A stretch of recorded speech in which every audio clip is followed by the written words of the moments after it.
Let's see how bad it is. PWL started. We started with just the phone. Yeah, just the phone. Nice. PWL, for anyone who doesn't know, is Papers We Love, which is, how would you describe it? It was a meetup community.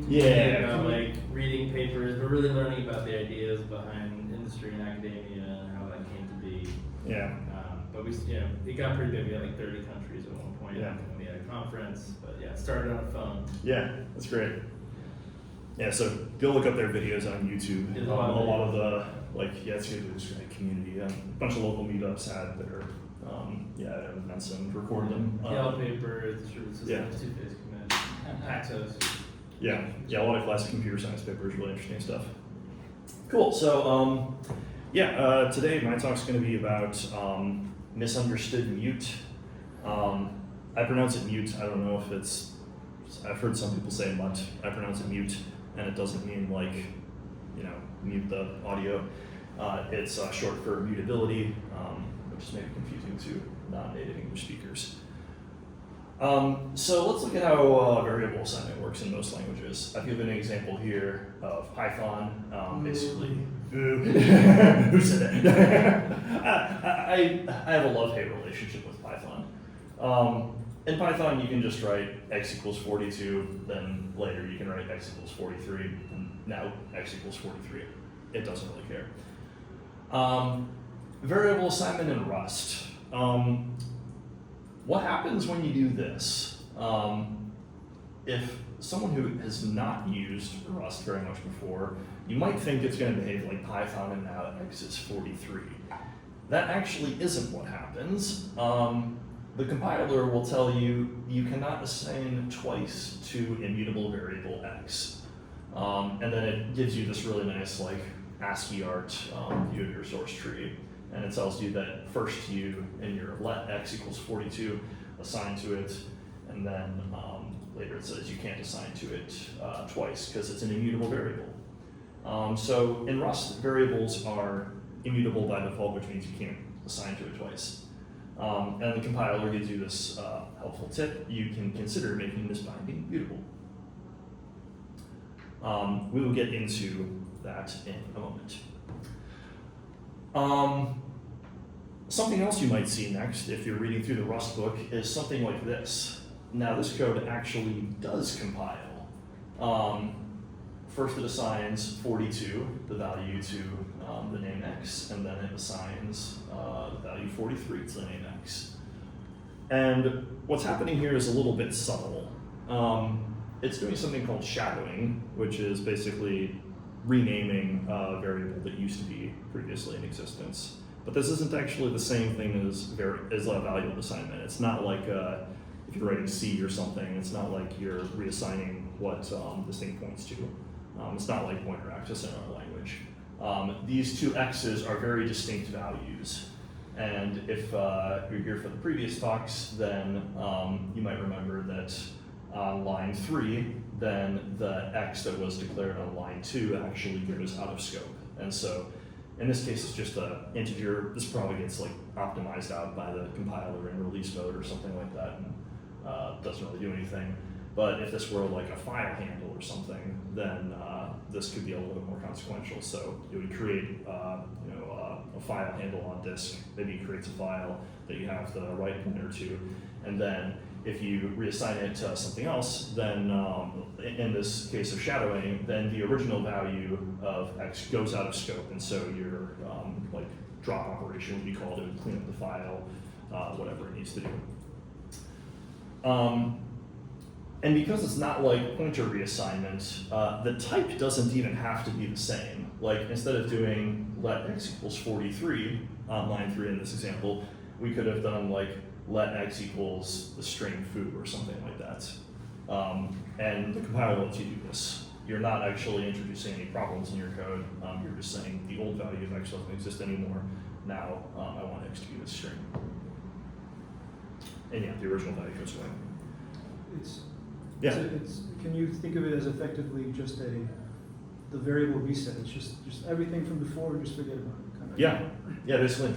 It would be like if instead of just writing let x equals 43, you could insert drop x line 2.5 is drop X basically in what happens under the hood. So you might be asking, like, when is this actually a good thing? Because I just kind of showed you can do this, but do you actually want to do this? And there are actually a couple of cases where this is a really helpful thing to do. One is if you're doing type conversions, like say you've got some input, like it's probably coming in from some other pointer or something like that, and it's a string, and you want to convert it into an integer, or crash in this case. This is like a kind of common pattern of type conversion or like refining some input value down to the thing that you actually want to work with. And if you have to come up with a new name for it every time, then that's kind of annoying. It's like just kind of annoying code to read and work with. And it also, by shadowing it, it declares your intent that I don't actually care about this earlier version of it, and so you can't accidentally reference it later on. So this isn't a problem when you're actually changing the type of things, because the compiler will yell at you and say, hey, you can't actually do this. But yeah, this actually does like make for nicer code in my opinion. This is kind of a similar thing where you're doing it with like kind of step-by-step computations, and you're calling some function. So what we're doing at each step here in these 3 different assignments is we're passing the original value in. Assume I didn't actually write a definition for this function, but assume that it takes the actual value itself and not a reference to it, and then you're rebinding the name result. So each step is moving the original value of result, and then it makes it impossible to reuse one of these like stale values by accident. This is really important if you're like doing some mathematical operation and you happen to structure it as a series of function calls. There's probably a better way to do it, but if you end up having to do something like this, then yeah. Trevor. Could you actually run this code if you're taking result as a reference on the right hand side? Yeah, as long as it didn't need to do, good question, yeah. Actually, yeah, it probably would actually be valid as a reference, just as long as you don't need to have something else about it, like a mutable reference to it, which we'll get to in a moment. Yeah. Yeah, most of the time though, yeah, this would actually work just fine with the reference. I know that has an effect. Good point. Another one that I really like is dropping mutability so that we can't actually change something later.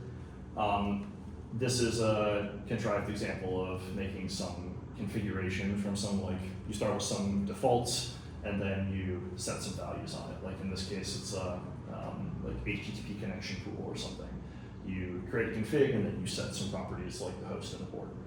I would probably write this as a builder most of the time, but in case you have some API from the outside that works off of mutable methods like this, then you can just like say let config equals config without the mute keyword, and then it is now immutable from this point on, so you can't accidentally do something later. So this is a nice way if you want to just make sure that you're protecting your future code down the rest of the function. So Yeah. So for people coming from like JS world, Yeah. it's like object dot freeze, I guess. But then but it's enforced at the file type. Yeah. I don't actually know about the object.freeze API, so yeah, yeah. I would say. Yeah. Right. Yeah, I don't really use it, but I know of it. Yeah. Huh. Give me a bit of Huh. Interesting. That's way cool. for other people to understand. Oh, thanks for the reference. That's really good. There are more good parts of JavaScript, I guess, than I realized. It has a way to make something immutable, kind of. Yeah. I find it strange that I'm just piecing it, I'm pulling apart what stays and what doesn't, because okay, got it. It's because you're referencing the previous value that it stays. But in the previous example, when you said when you create a new file open and you reference a new file open, then you lose the old reference. I got it. Okay. Yes, that's correct. Yeah. So in that case, then file would be like a resource that has some kind of cleanup operation when it's dropped. In this case, it's not doing that, and there's still an owner for it in this case. So yeah, you're still pointing to it. Okay. Yep. Makes sense. Any other questions, by the way? Please feel free, keep interrupting. Sorry. No, please keep interrupting. Okay, so what's that little mute thing all about? Mute is a keyword that lets us actually mutate the values, and let's look at a little bit what that means. One thing you can't do is you can't just reassign types. With shadowing, the example that I gave earlier where you're saying, like, in this case it would be like let foo equals 4.31. We're allowed to change the type from an integer to a floating point number, but when you have just a mutable binding to something, then you can't actually change the type. So you'll get errors when you write code like this, which is what you want usually. It can only be used with let. It can't be used with const. That probably sounds kind of silly. Like, why would you want to make something constant mutable? But yeah, that code will not compile for good reasons. And if you don't know what const is, by the way, const is a little bit different from const in JavaScript. Const in JavaScript just says this name has to be unique in your scope or something. And you can't reassign it, but you can. Right. But like if you create an array, Yeah. or an object, you can just really muck around with it. Yeah. I should have put an example of that. Yeah. Because there's Is a const reference to a mutable value? Yeah. but like methods. Yeah, JavaScript methods, they don't have a inbuilt. Right. There's no concept of mutability or immutability. Yeah. So it'll just you can call like array.displace or whatever. I guess. Yeah. Yeah. That's pretty bad. Yeah. You can't do that in Rust. You can do other things, which we'll get to in a moment. Const is cool because it's like let in that it's not mutable for some version of mutable. Asterisk. Everything can be computed at compile time. So if you have a constant that does some like complex mathematical calculation, that will actually happen at compile time, and then the final result will be stored in your program. So const is a little bit special, and it's not just immutability. It's actually saying everything that goes into computing this value will happen at compile time once, and then that value gets baked into your program, and then you can reference it later on. Another thing that the mute keyword does, which I think is actually the best thing about it, is that it signals to future readers, including yourself, that this thing may change in the future. In Rust, it is not the default. I'd say most idiomatic Rust code doesn't have mute very often. Like I searched a really large code base, and there's like maybe a dozen in this big project that we had to work. But when it's there, then it's really nice because it signals to you that as you're reading this function, it may change in the future. And some IDEs even apply different formatting to the mutable bindings, which I really like. This is what Rust Rover, the JetBrains product, does. It puts this little underline under any kind of mutable value, and it does something similar for mutable references too, which is like, it's an immediate visual clue because nothing else in your code is underlined, and so that's like, hey, something's happening here, or may happen here. It also enables you to do certain mutable operations, which we'll get to in a moment. So like in the config example, this is a similar kind of thing. You're allowed to call this insert method, which does some inner mutation. In this case, it's setting a value in a HTTP header map. Things you can or can't do. You can reassign a value of a local variable like this. But what about this one? This is some truly cursed code. We define a function change foo, and it has mute v, and it's an integer. It reassigns that to 7. Reassigns 7 to the value v. What happens? I guess since I've said this is cursed, you're probably guessing this doesn't do what you expect. Even though I have let mute foo equals 42 here, when I call change foo and I print line, what you actually get is not 42. It is not 7. It's actually 42, which is confusing. So what happens here, and this is a truly cursed example, most Rust is not like this. Since foo implements a copy, then what actually happens here is the value gets copied. And so when you print out foo, then you get 7. That's really surprising, and I wish that Rust didn't have this bit of syntax, because this is just really confusing to new people who are writing Rust. As a question, this is because of the copy trait, right? If it was an actual... If it was something that didn't implement copy, this would not compile, which makes it all the more surprising. Yeah, so if you're trying to write some like kind of low-level, mathy code, whatever, and you try and do something like this, then like it just won't work, and you'll be really confused as to why. So if you would like to reassign that, you would have to take a mutable yeah. reference. Yep. And then you have like give a mutable reference, references reassign. Yep. Okay. Yep. It's expensive. So that's the right way to do it. There's 2 interesting things of syntax to highlight. Are you sure this isn't C code? Yeah, right. Ooh, yeah. Yeah, right. No, yeah, it looks very much like C. So one thing that you have to do now is when you're passing this, you can't just do like ampersand foo. You can't just say pass a reference to foo. You actually have to be very explicit in your source text that it is a mutable reference. The other thing that you probably don't notice right away, but you will when you see the diff, is the position has changed. And that's because mute is a kind of weird language keyword that basically says, I'm going to allow reassignment within the scope to this thing. It doesn't actually mean that it's like mutating stuff underneath though, in this case, because it's like, well, you pass the copy, okay. Yeah, so this is one of the weirder bits of Rust, so keep this in mind. As a general rule, I would say don't write the first line in your Rust programs. You probably have a better way of doing this, and you should probably just use mutable references everywhere.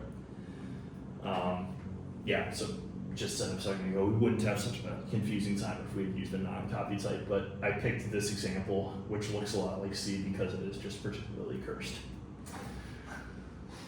So like, what the heck is this thing anyways? So mute says you can reassign a value to some local binding. And that's not actually the same thing as the mutable reference with the ampersand in front of it. There are some people in the Rust community who think that naming this was actually a bit of a mistake. There's a really good blog post from 2014 by this guy Nico, who has been super involved in Rust from the very early days and still is to this day. And he made this really interesting post, which I'll post in the Telegram chat, and I highly recommend everyone read. He says it's best understood as an exclusive reference rather than thinking about mutability. Mutability actually confuses what the real issue is. So this is a quote from the post. He says that I think the current rules are harder to understand than they have to be. It's not obvious that a mutable reference T implies no aliasing, which I should do a talk on that at some point. Aliasing is when you have like 2 pointers to the same underlying value that are able to mutate it, and that's a problem for any kind of concurrency. So if you're building like some concurrent or parallel program and you have multiple pointers that are going to the same thing, it becomes very difficult to reason about it. So what mute T is actually implying there's no aliasing. So it's saying this is an exclusive mutable reference to this thing. I am the only thing, and the compiler has to be able to prove this at compile time, that I am the only thing that could possibly be accessing this. And that's what enables the fearless concurrency, which we'll talk about later.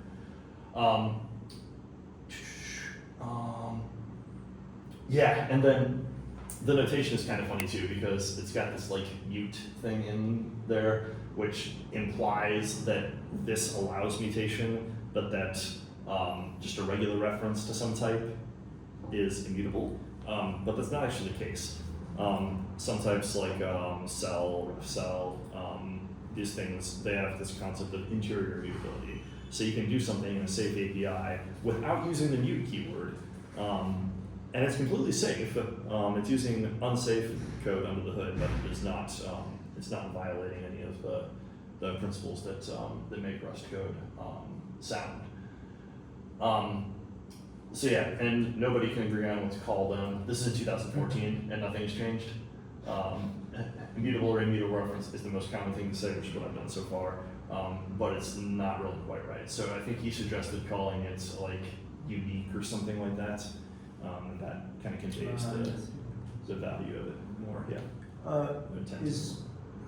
Can you think of this idea as passing the ownership of this variable to the function? Is that what this is? It's saying that, so there can only ever be one mutable reference to something at a time. So it's saying I am giving you the right for the duration of this function call. I'm giving you the exclusive right to do this. It's kind of like well, it's not a mutex, but a mutex would be one way of doing this. This does it at the compile time level of checking, so you don't need a mutex or locks or any of these other things. Which I'm not familiar. Do those exist in Rust? Yes, they do. Okay.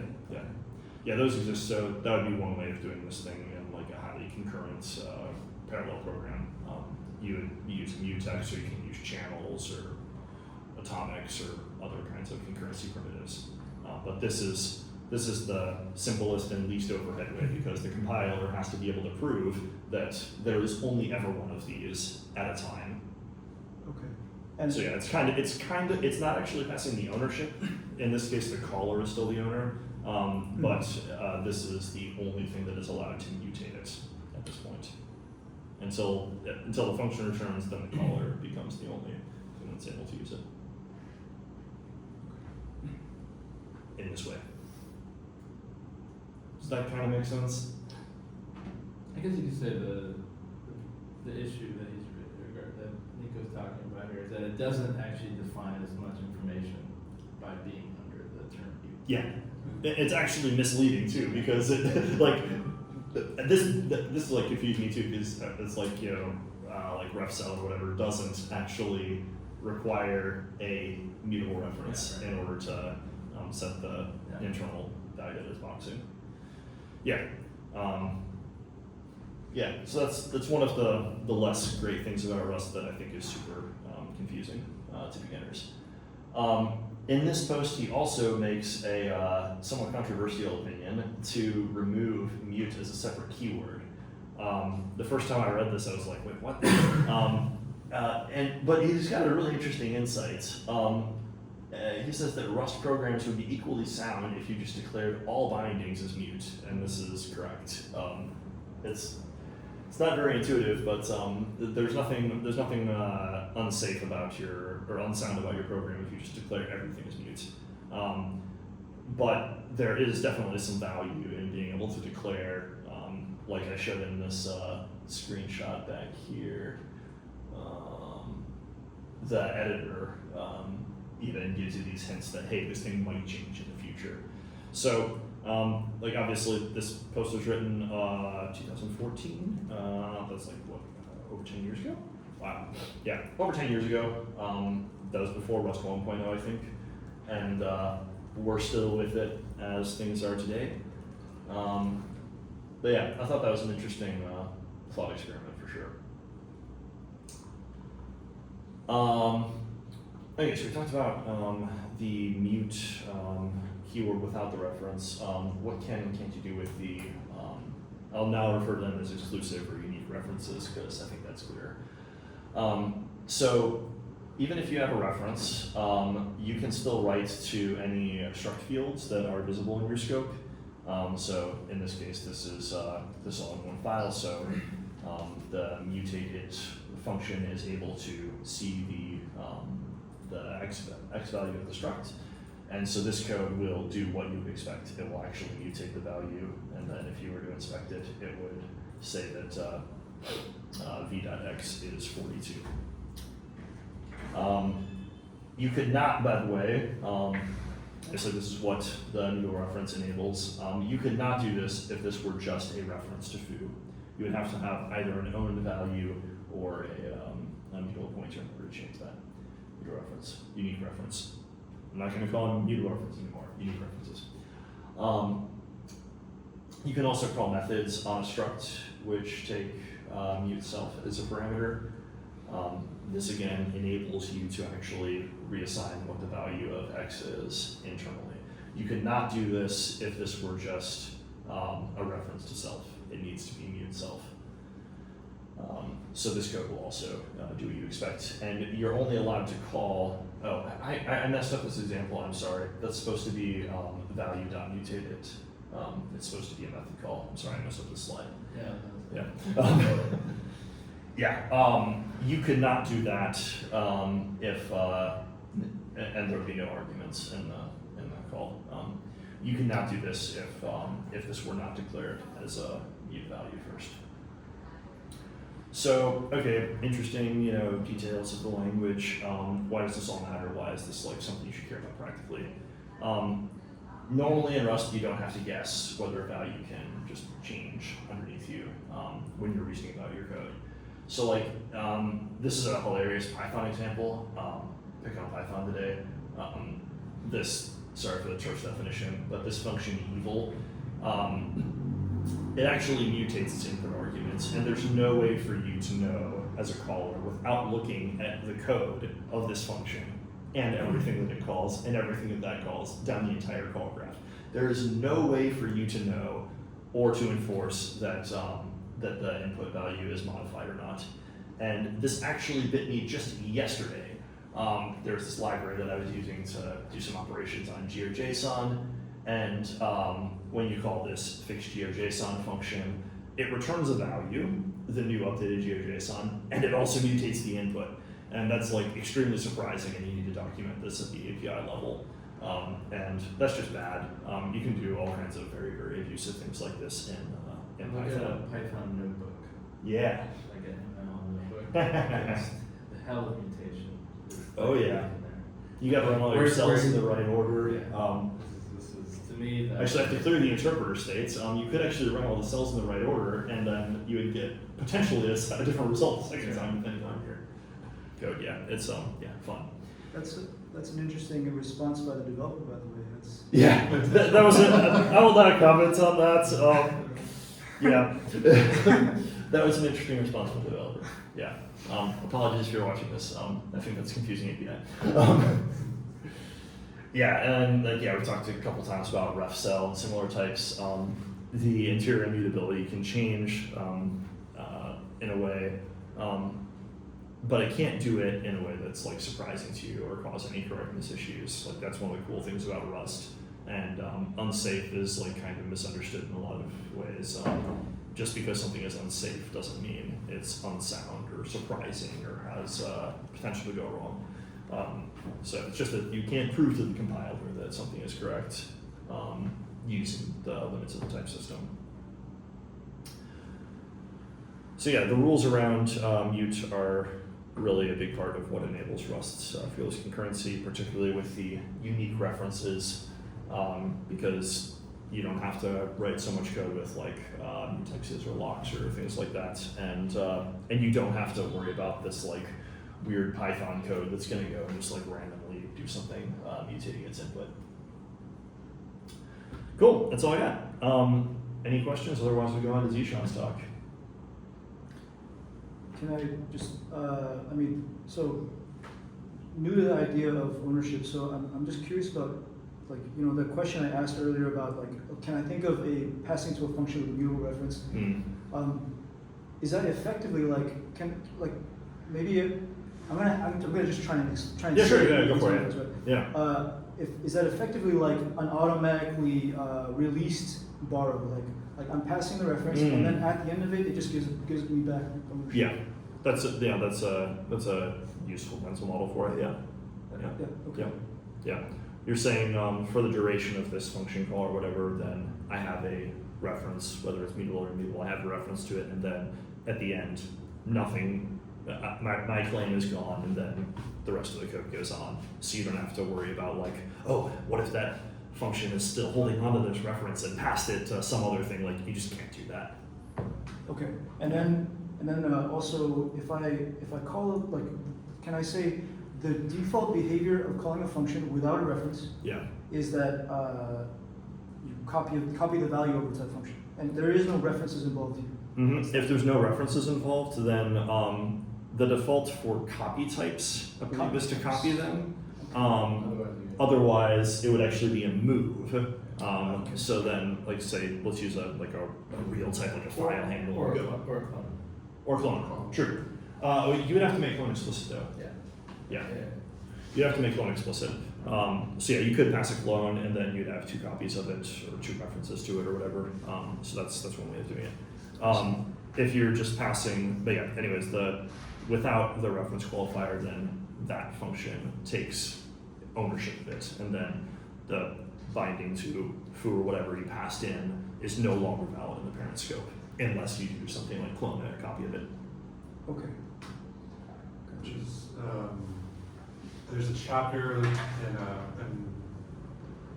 there's a guy named Will Crichton who rewrote the Yeah. ownership chapter of the Rust book Yeah. and wrote it with a permissions-based model, right? So you say let mute x equal to 42. Yeah. You're saying this variable has read, write, and own permissions. Yeah. When I get a mutable reference to it, what I'm doing is I'm borrowing the read and the write and saying, don't. You can still read X, you just can't write to it, and you can't move X, which is more important when it's not a copyable trait. Mm-hmm. I'll post it in the thing. I thought it was Yeah. it was really confusing, but it was helpful to see like, oh, okay, so when we're doing this, there's like an invisible permission borrow and an invisible drop being inserted Mm-hmm. in the model, in the mental model. Yeah. Yeah, I highly recommend. It's through Brown University, but like their revision of the book is really good. Yeah. I really like reading through both on my second pass through. Yeah. Yeah. So, Nice. yeah. Cool. Thanks for the recommendation. For some of the types I recently reading it's called Atomic, is it called Atomic Rust again? Like it's about Atomics and Locks yeah, that's by Mara Yeah, Moss, I right. think. Yeah. Yeah. It introduces lots of these like types like cell, rest, arg, and Yeah. the background is concurrency, like Yeah. field is concurrency. Yeah. It sheds a bit more light on it because whenever you read about Rust, it's always like it's cell, but you like if you don't do much of the concurrent programming, you might not be as familiar with which is a cell Yeah. exactly, because the type names like doesn't say as much as Yeah. it itself. But it's been a nice book. It's not first two like a couple of chapters are not too hard to understand, but still explain enough about Rust itself and Yeah. why you have some types and these types like arg recognition. Yeah. Whatnot. Yeah. Good recommendation. That book's free online. So like the Rust variable is basically like a file in Linux. It has all these functions. That's a mental model. That's Yeah. yeah. That's Mental one model, mental not- model. Not explicit. Yeah. Okay. Yeah. Okay. Yeah. It's I'm glad you mentioned that. That's a really good yeah, it's kind of a newer thing I think that some people are trying to experiment with and different ways of explaining Rust, because the ownership model gets I see. a lot of people tripped up. Fine. Yeah. Just one more question about these types, copy Yeah. type and all that. It sounds to me almost like they reason about what the default behavior should be for certain kinds of variables, Mhm. and then just under the hood, it just does that default behavior for these different kinds of things. Is that the way you can kind of think of that? I think copy is a bit of an exception. Anyone else have any opinions on that? I think copy is a bit of an exception. I think most of the time it's pretty clear. It's like you're either taking a reference when you have like just the ampersand. You're taking a mutable reference when you have the ampersand mute, and otherwise you're taking ownership of the value. Copying is an exception that basically exists to make primitive types like integers and things like that are essentially free to just like you're gonna have to copy some like pointer value or whatever into the stack or whatever if you're doing this at the machine level. Copying an integer is just as cheap. So yeah. Like methods that like mutate internally what an integer's value is or something. It's always returning a copy or something. So yeah, that's what the copy trade's all about. is kind of annoying how like some some APIs like require you to have like a reference to an integer, Yes. Yes. but like, you don't need to. Yeah. In fact, there's even Flippy links about that. Yeah. Yeah, I agree. I think the one that comes to mind that isn't easily changed is like hash map methods. Like to call .get on a hash map, you just it's in the generic signature. Like you always have to pass a reference, and so even if you're like, oh well, my keys are integers, then and you just have an integer literal right there, you actually have to like say reference to this integer. Yeah. Yeah, it would be nice. I guess that's part of, maybe that could be solved with like specialization of implementation. Yeah, I don't know if Rust type system is able to express that, but I think you're right. Yeah. Yeah, it's just something annoys me frequently when I'm like chaining all these like map and filter stuff, and I've got integers. Sometimes Yeah. I need to like dereference it, and sometimes I need to reference it. Right, when you're talking like iter APIs, so like Yeah. you want to do like these functional combinators like map and filter and whatnot, and then so you do like .iter over something. Yeah, And then that's it a- should. Async inside. Yeah, and then async inside, yeah, exactly, for your stream combinators, yeah. Yeah, that's fun. And one trick for that is that some things you may be able to use into iter instead of iter, and into iter consumes the original IA, so it's an owned version of iter. So instead of iterating over references to the original, which is still owned by something else, you're actually consuming whatever that is, and you're getting the actual values without the references. So sometimes that can alleviate that annoyance. Yeah, I mean that's what I've learned to do, but then it's still like it's annoying how like Yeah. Your muscle memory is just why should I type iter? Like, yeah. No, I kind of default to trying to do into actually. Okay. But then sometimes that's not always possible. Yes, that was possible for sure. Yeah. Yep. It's very strict. Cool. Well, yeah. Zishan, take it away. Cool.